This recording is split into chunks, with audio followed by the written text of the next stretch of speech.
Well, hello, everybody, and welcome to this special edition episode.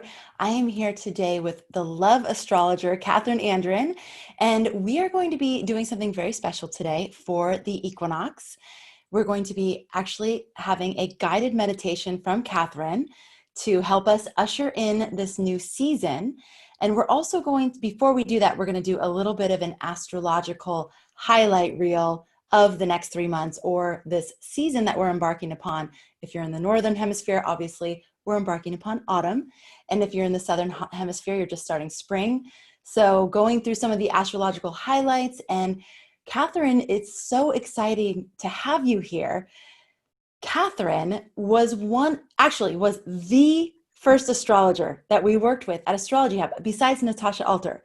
Yes. But Kathryn came in and helped us connect with the astrological community. She helped us do our first 3 events, and she actually is the teacher of the first course that we offered at Astrology Hub.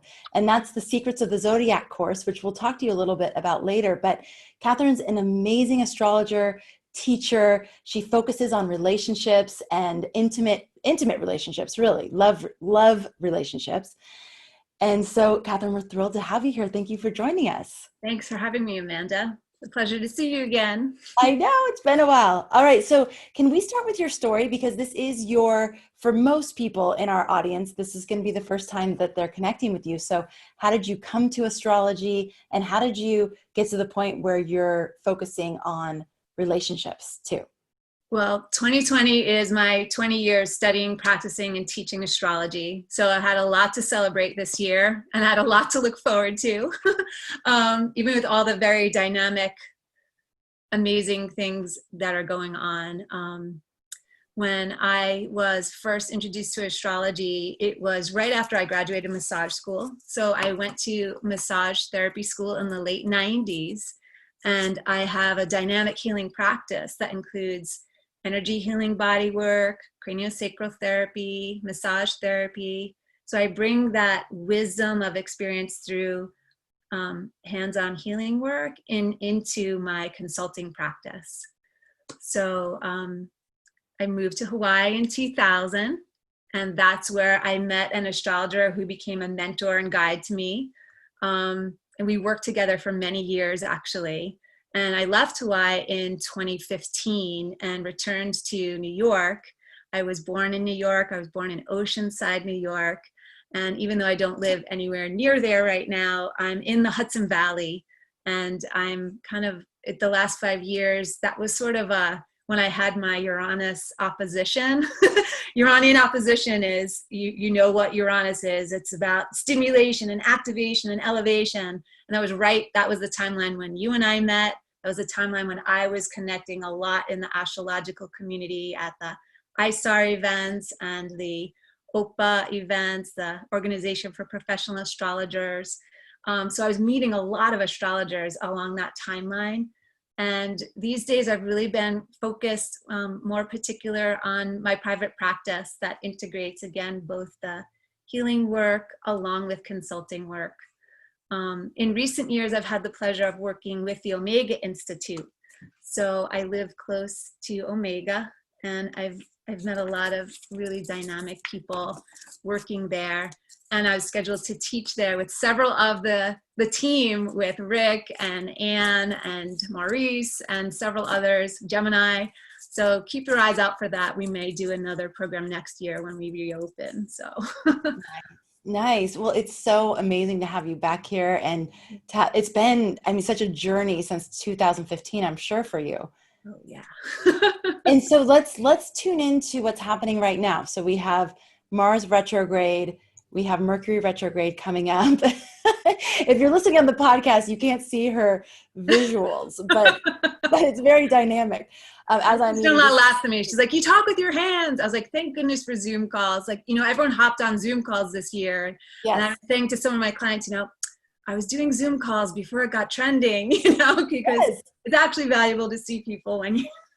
Absolutely. Absolutely. So let's talk about, so those are the major highlights that you would like to talk about for the upcoming season, the Mercury retrograde and then the Mars retrograde that we're in now. So tell us your perspective on these things. Okay, so let's look back before we go forward. So just like a seasoned martial artist, we go a little bit yin before we push forward for yang.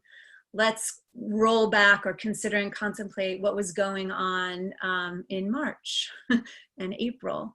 So we had the cluster of Capricorn planets aligning together. We know that we have Pluto and Saturn are together, and Jupiter, okay? And Mars was nearby during that timeline, all right? So Mars is the activator. Mars is the instigator. When we look at your personal birth chart, and I call your birth chart your map for life, all right? This is your map. You came in this world this lifetime, your first breath, there's your map. When we look at your personal chart, Mars is going to show you what drives you, what's important to you, what are you motivated by, okay? So when Mars is meeting up with Pluto, the power planet, and then Mars is meeting up with Saturn, Saturn says, we're going to do it the old way. We're going to play by the rules and play by the books. And Mars says, I'm going to do it my way, right? So, I mean, the pandemic is global, but the truth is, I live in North America, and I have the media bias of what I see about, hey, what's going on here with people saying they need to assert their rights versus how are we going to be responsible and take care of the collective, right? So this was all back in the conversation 6 months ago when we had Mars in Capricorn meeting with Pluto and Saturn and Jupiter. So naturally, Jupiter is our largest planet of our solar system. As a symbol, it says it's just going to expand whatever it touches. Fast forward, here we are in September. And already, even back in August, when Mars was dancing in Aries, Mars went into Aries actually at the very end of June, okay? So when a planet goes retrograde, they say retrograde because it's going through a cycle where it appears or seemingly is going to go backward in the sky story. This is an illusion. It just is part of the cycle of where we are in our solar system. But Mars has extra time or extra energy in its own home sign of Aries this year. So that theme around activation, instigation, individuation is highlighted this year. It's highlighted now, particularly this season. And I'll tell you a little more why. So, good? Yes, yes. Great. So, Mars and Aries retrograde added extra emphasis on the individuated needs. What do I want? What do I need? Okay. So these are the questions, these are the contemplation questions that are arising. What do I need to do to defend myself? Mars is the god of war, right? But, energetically, it's also about what will I fight for, right? Think about all the moms and the kids going back to school, and who's going back to school and who's not going back to school. Who's going back to work, who's not going back to work, who's getting unemployment, who's not getting unemployment, right? Like, what are you going to fight for? What is most important to you? Are you going to fight for keeping the parks clear so we can go outside and get fresh air wherever we are? Am I going to fight for keeping the beach open, right? So Mars is going to highlight that vibration.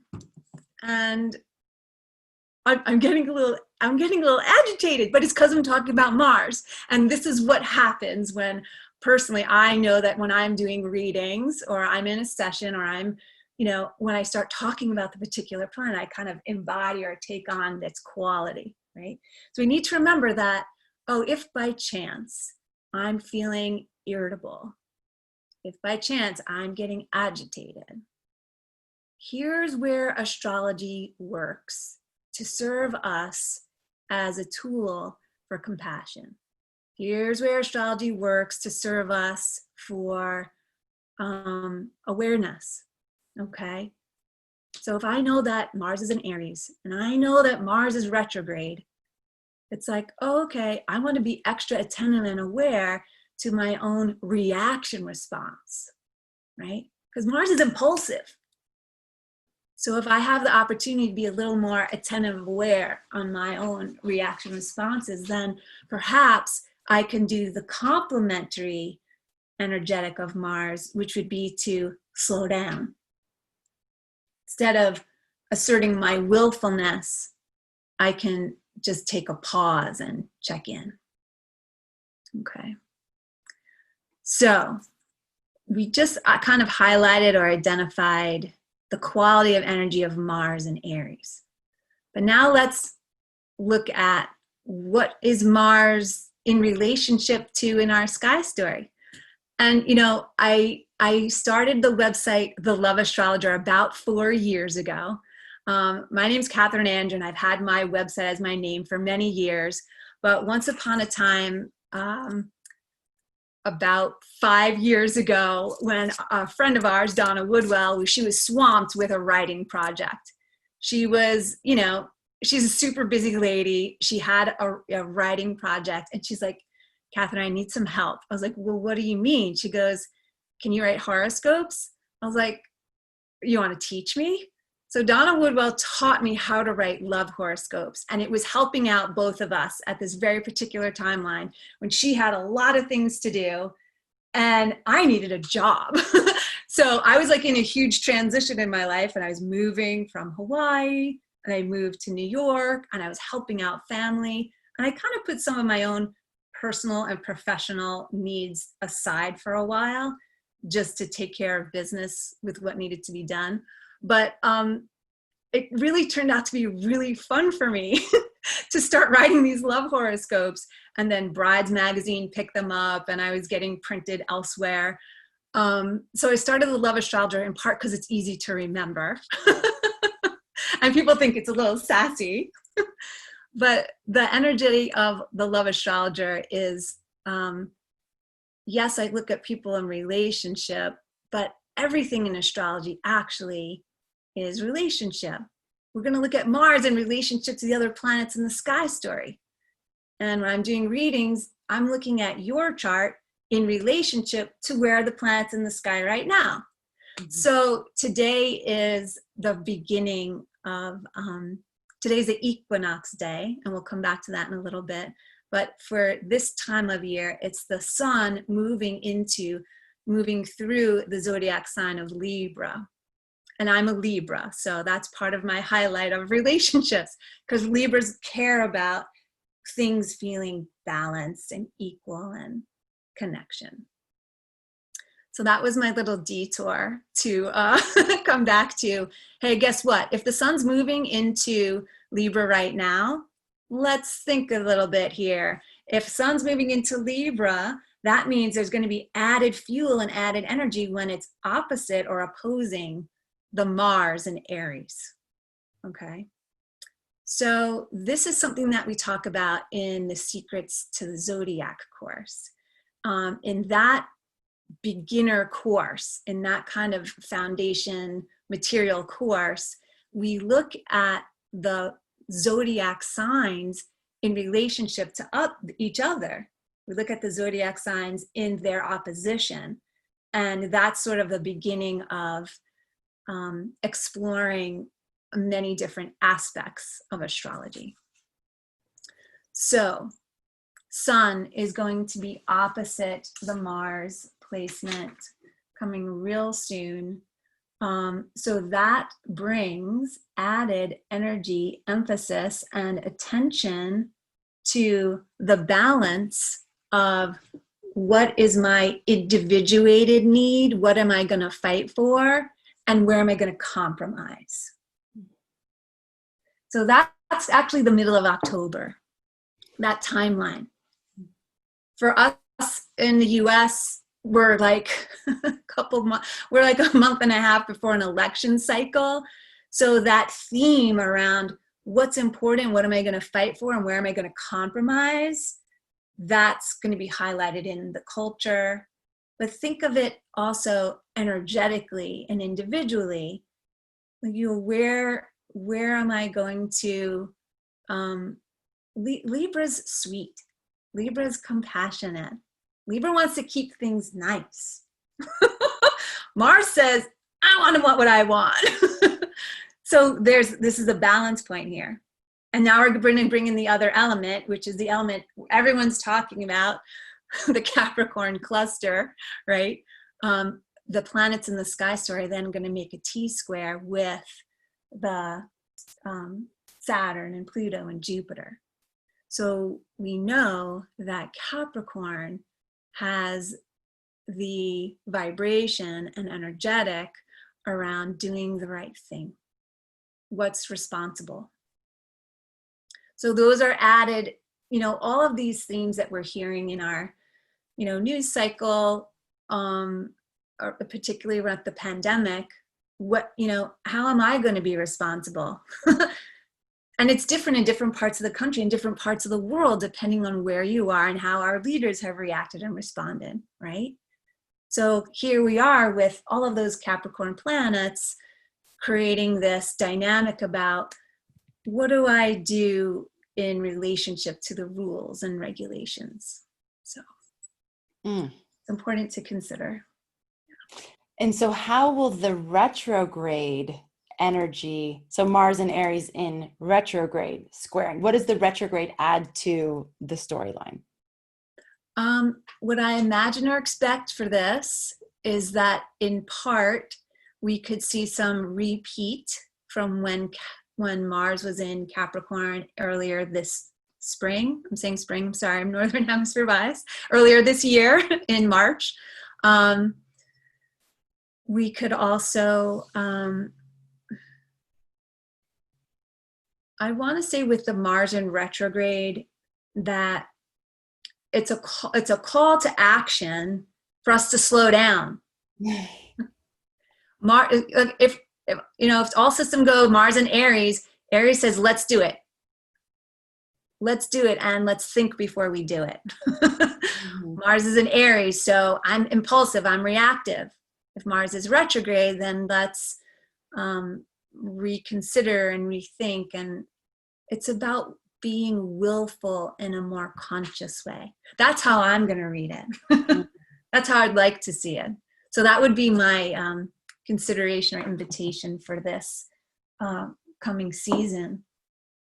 Is to be willful in a conscious way, and to think or pause before taking whatever action we feel compelled to take, is essentially what you're saying.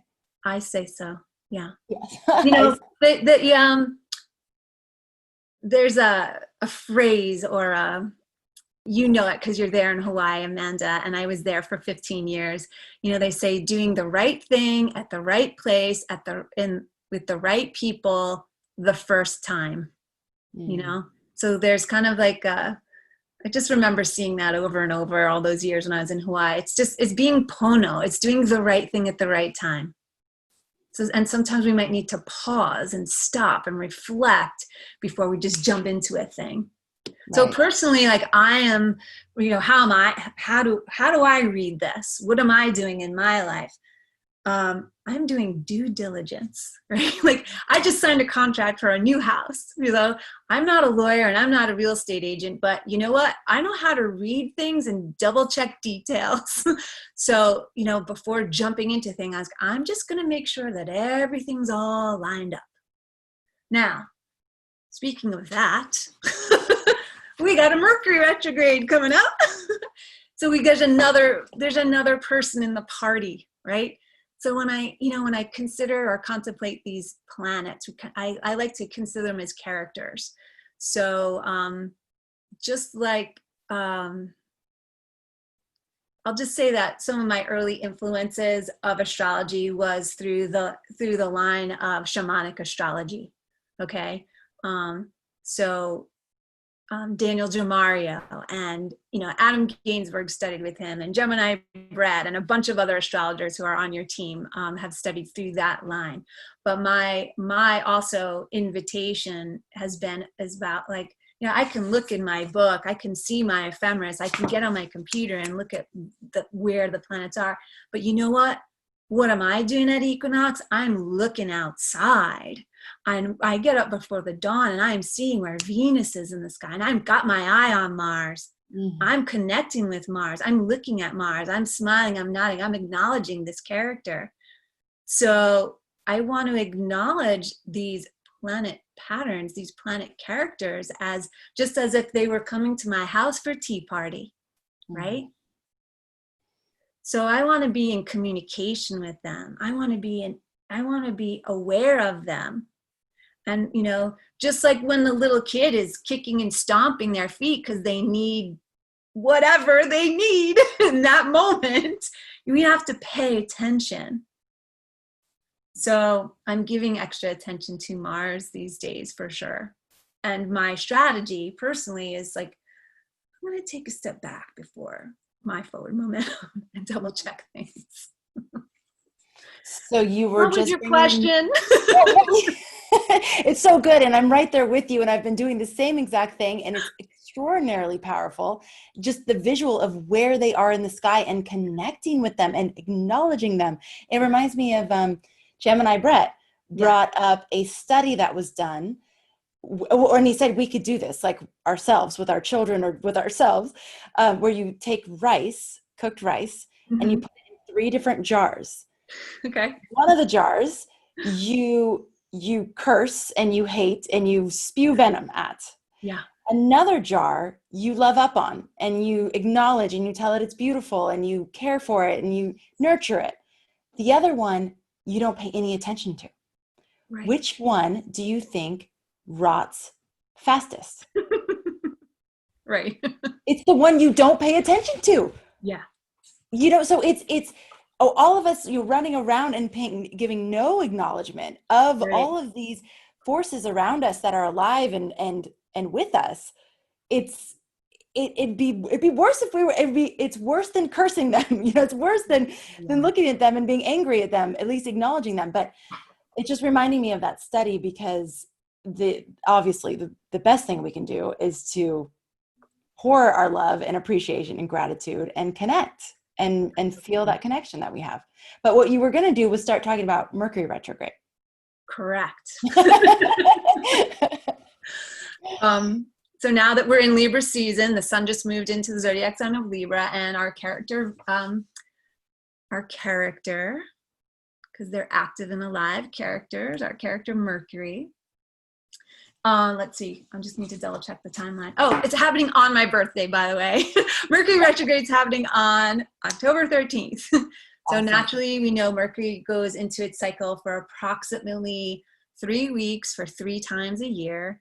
I have a really good article about Mercury retrograde on my website, Kathryn Andren, and I started a new YouTube channel that has a bunch of videos, including Mercury retrogrades for this year.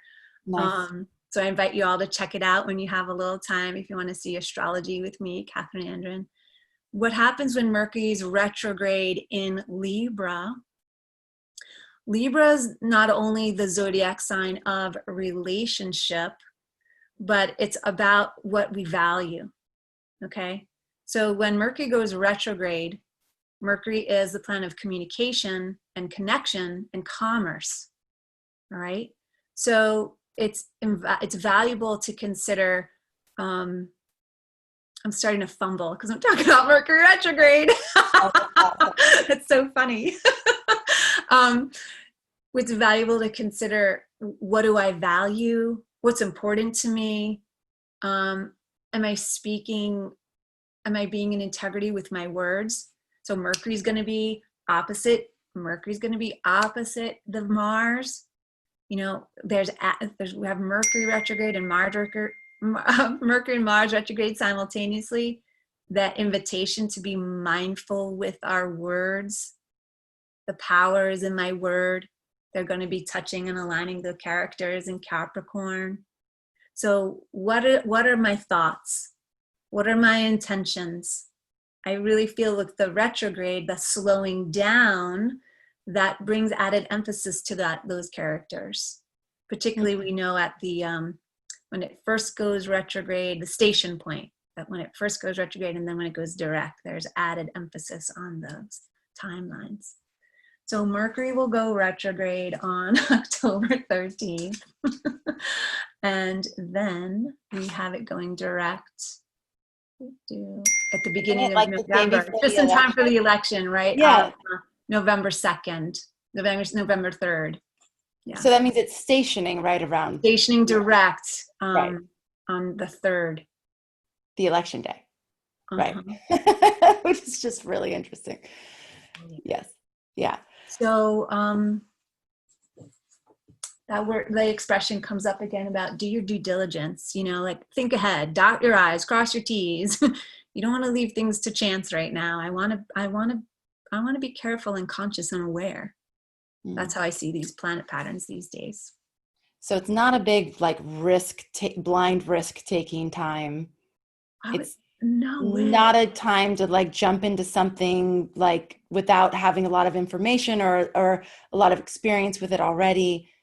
Like we want to, like you said, do our due diligence, be very mindful about the words that we're saying, the thoughts, the intentions.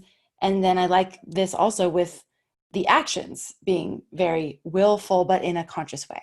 My words and my actions are in alignment. Yes. Yeah, that's a huge thing. Integrity.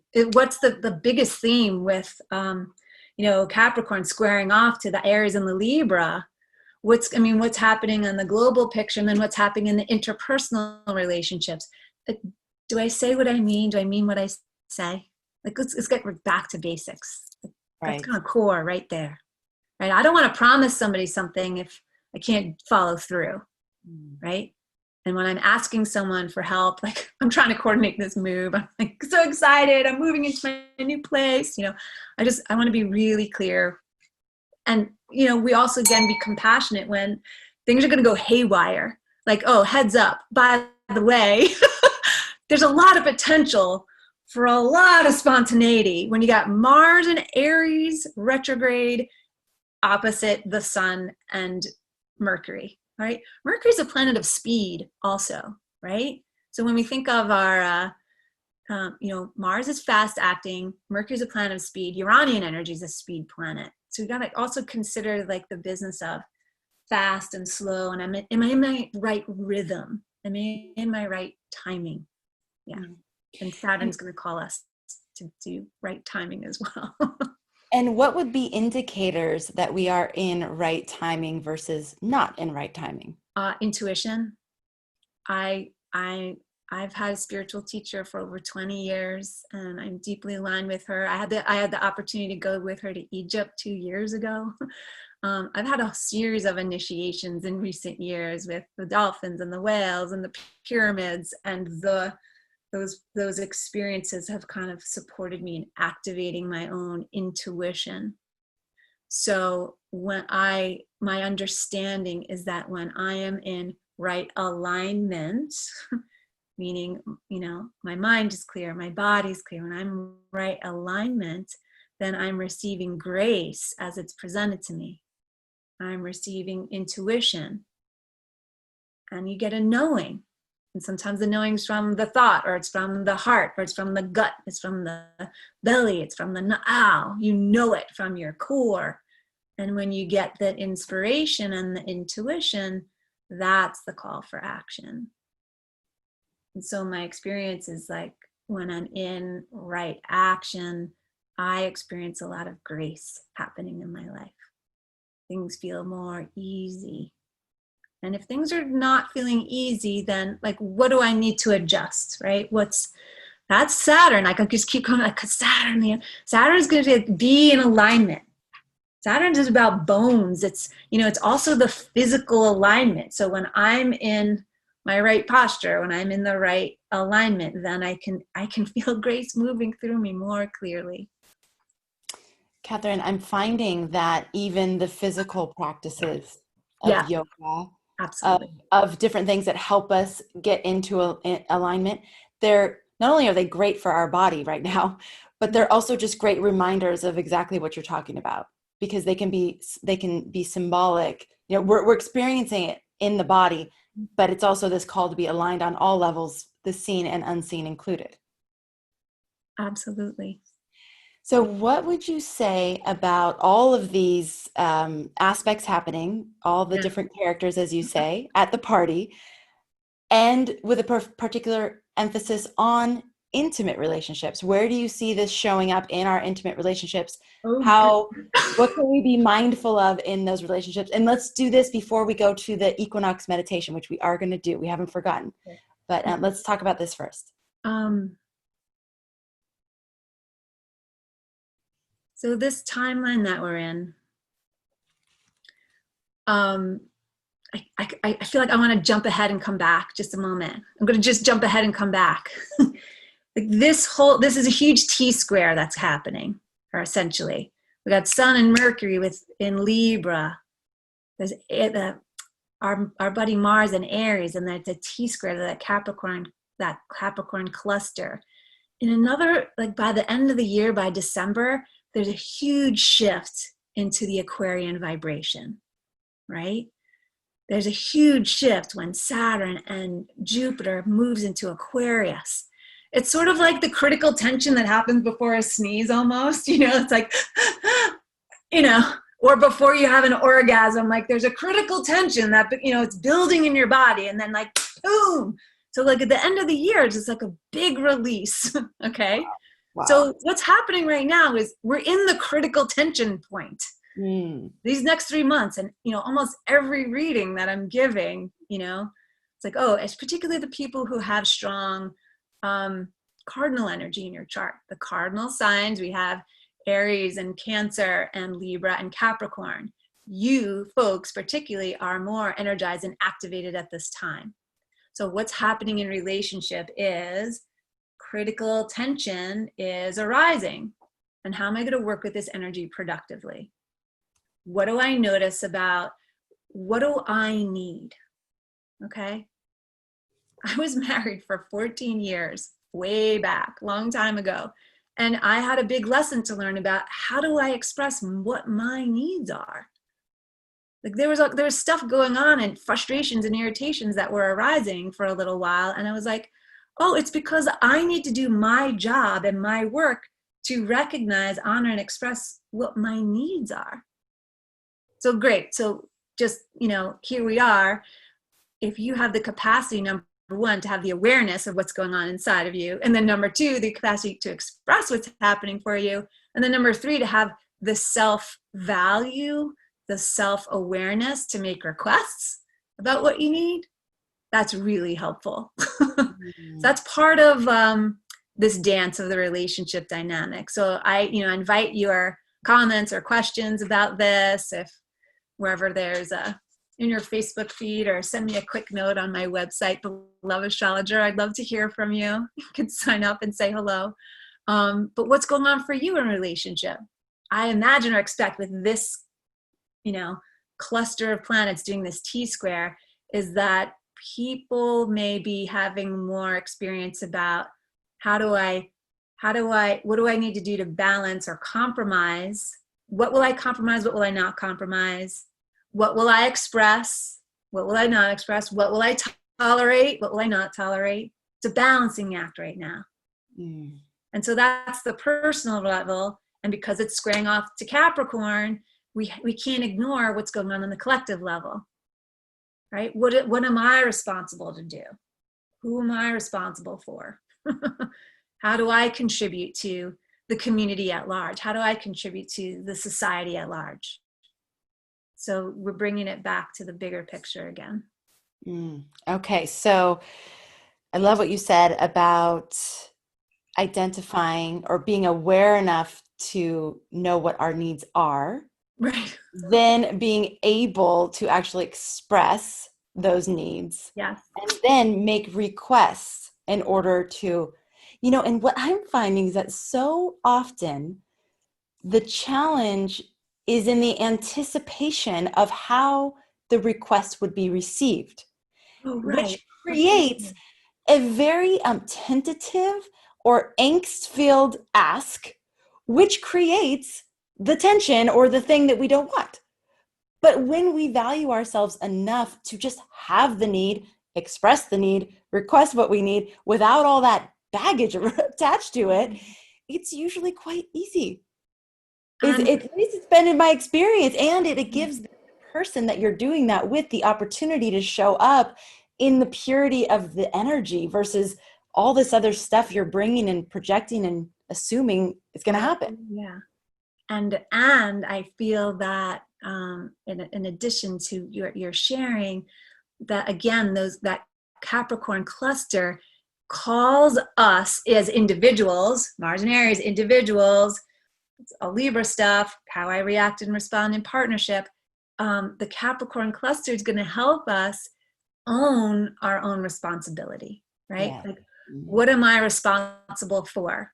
I'm responsible for what I do and for what I think. I'm not responsible for how you're going to react and respond to me. You know, how is it going to affect relationships is how we be empowered in our own expression of and honoring our own sense of responsibility. Yeah. I heard the word responsibility as my capacity to respond as a definition. Like, how do I respond? I'm responsible. Yeah. Well, and it's such a different connotation than the one that I think most of us grew up with, which is like, I have all that Capricorn in my chart. So there's this like responsibility. It's like you feel it like this big heavy burden on your shoulders. And it's like, it's not very fun, but ability to respond is different. There's a whole different energy. You're capable. And how capable are you responding? Yes. And it's very different than something that you feel like you have to do versus something that you're growing into and honing and developing and getting better at as you practice. Right. Okay, so lots going on, Katherine. Thank you for giving us that preview into the next 3 months. It's basically into the end of the year, right? Yeah, I mean, Mars goes direct at the beginning of November, but because of the shadow period, it's retracing its steps all the way through December, right? So Mars is in Aries all the way through the end of the year. And then, like I said, when Jupiter and Saturn go into Aquarius, which is very close to the solstice time. Right. Exactly this like 3-month window, It is the solstice, isn't it? I feel like it's right on the solstice when Jupiter goes into Aquarius and Saturn moves into Aquarius just a few days before. So, and I look at, sometimes I like to look at the year in those timelines from equinox to solstice, and it's things are going to be so different. Things are going to be so different at the end of this year. I'm so excited for this year. I mean, I know that a lot of people have been struggling and we're all experiencing, I hate using that term, the new normal, because it's not going back to normal, right? Like, we are creating a new world right now. This is this critical tension over the next 3 months. What are you going to choose? When we see a T-square like this, you can't keep going forward the same way you've always been. Here's your map for life. Astrology is your map for life. When we see a T-square of planets, you have to stop at the stop sign and go one way or the other. So this is where we get to choose. I think it's a really powerful point for us individually and collectively. All right. So you're saying that at this time, December at the solstice, so we have our 3 months between equinox and solstice, you think that the world will already look totally different, or that it'll be the starting point of something different? I think the critical tension of these next 3 months is going to be an impetus for the big change end of the year and going forward. I mean, yeah. I'm excited. My head's on fire. I'm like, yes. Yeah. Well, it's kind of sitting here right now. It's hard to imagine. I know. You know what I'm saying? Like, it's hard to imagine what that's going to look like and how that's going to feel. And there's been so many unpredictable things of this year. The one predictable thing was that it was going to be absolutely intense and off the charts and like something we've never seen before. And that it was going to affect everybody. It was going to be about structures. It was going to be about breakdown of structures. It was going to be about new beginnings and new things arising. But like what it would actually look like, it continues to be mind blowing. So I guess just letting go of of any projection of what it could look like, and continue every day to take the steps towards the reality that we'd love to see, and being open to the spontaneous things that are going to continue to happen. Like you said, I mean, there's more unexpected coming. There's more unexpected coming. Yeah. So I'd love to bring us into a meditative space before we conclude. And, Amanda has the course that we did 5 years ago, and it's relevant. It's completely relevant because we get information about the zodiac and the relationship of the planets to each other and what the ruling planets are in the zodiac. I'm offering a very special course coming up in November to take people with me on a journey. I'm going to be your cosmic midwife to bring you from 2020 into 2021. So the course that I'm teaching is pretty much December into March, so that we're going through that next wave or next cycle. And that's going to be an intimate group of 10 to 20 people. And the information, you can find that on my website, The Love Astrologer, if you want to check that out. So I'll be doing a deep dive with the connection and community. So our theme here is about how can I hold my center in this very dynamic, changing time. And the meditation that I'm going to present to you tonight is something that I learned from a Qigong course that I did many years ago. And I had the opportunity to practice this Qigong practice earlier this year. I did a 10-day gong. It was a really important practice for me to keep me centered when all the crazy was happening. So I share it with you now, and I share it with you in the spirit of that was wisdom tradition from wisdom healing Qigong. But you'll see this meditation through various traditions, like honoring all the directions in the Native American tradition, and in the Judeo-Christian tradition, they have a similar intention. So if you like, we can enter that space right now. Yes, that'd be great. And Katherine, I just wanted to mention, if you're interested in Katherine's course, it is the one that she did with us, The Secrets of the Zodiac, which is great for those of you looking for real foundational astrology, but maybe you're not quite ready for Rick's course, the Astrology Foundations. Katherine's it's all audio. It's her great voice, which you've gotten to hear today. And she's doing some meditations in that, like we're going to be experiencing now. So you can check that out at astrologyhub.com/academy. So on the Academy page, you'll see the Secrets of the Zodiac. And I was just making sure we got that link to anybody who's interested in that. So astrologyhub.com/academy. Okay, Katherine, take us away. Thank you. So we're going to expand ourselves and use our imagination and our breath to expand ourselves in all directions. And then we're going to come home to the core, the center. So wherever you are, if you're seated, I invite you to put both feet on the floor. If you have the opportunity to honor and acknowledge the breath, taking a few moments to simply honor and acknowledge your inhale and your exhale. The breath is the energy that brings us life. Breath is the energy that supports us letting go of what doesn't serve us. And we bring in and we draw in new vibration through the breath. With each and every breath, we're activating, energizing, and restoring our mind, our body, and our heart. So with the breath, use your imagination to expand yourself high above your head. You can imagine a galaxy there. Your attention and awareness expands up and up. The galaxy spins and spirals high above your head. And now you can bring your attention and awareness back down through your body, through your legs and your feet, through the core of the earth, and all the way to the other side of the earth, to the blue sky on the other side of the planet, and beyond, out into a sea of stars, a galaxy above and a sea of stars below. bringing your attention and awareness to your back, to your spine, and extend your attention and awareness behind you. Imagining your body and energy field expanding out beyond the horizon, beyond where the sea and the sky meet, all the way out into a field of stars.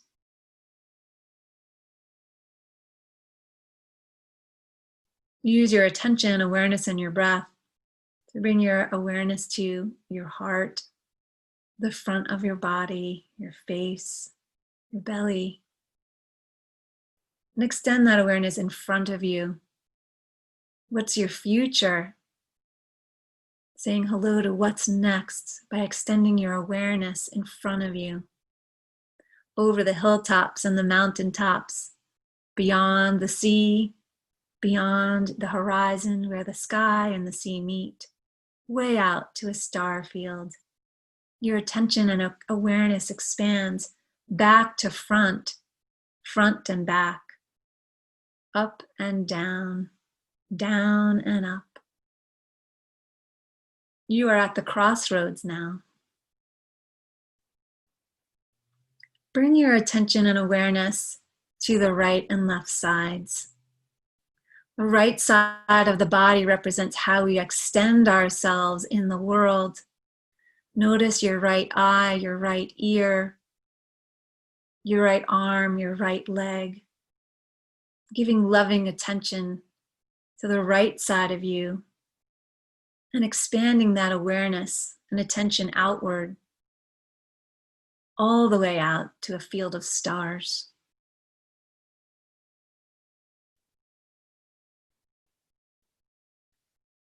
Bring your attention and awareness now to the left side. The left side of your body represents the way you receive in the world.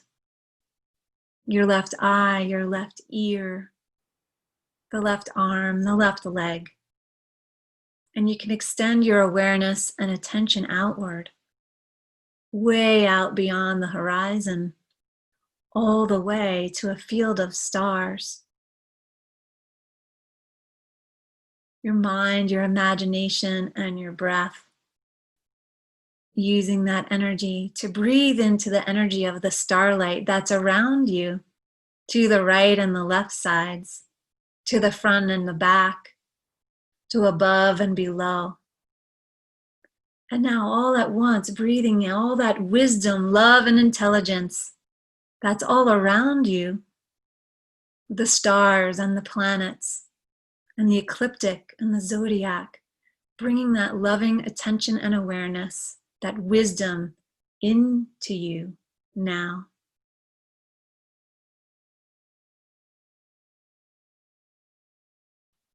Like a shower of stars, a waterfall of stars.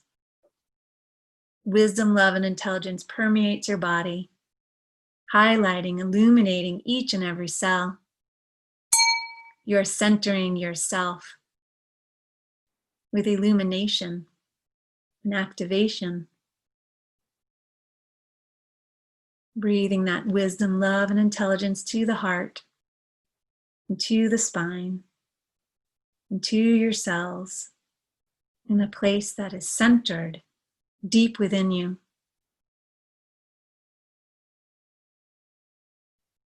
How you hold your center for the remainder of the year.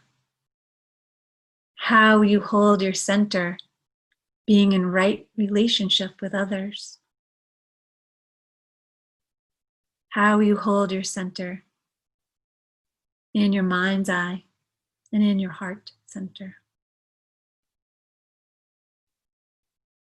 Taking a few moments now to focus on the breath and coming home to yourself and to the center of your being, so that that equinox time on this day of balance of day and night, we can have a very simple reminder of how we can come home to be balanced within ourselves, in our mind and in our heart. And on an out breath that's comfortable, open your eyes to a new moment.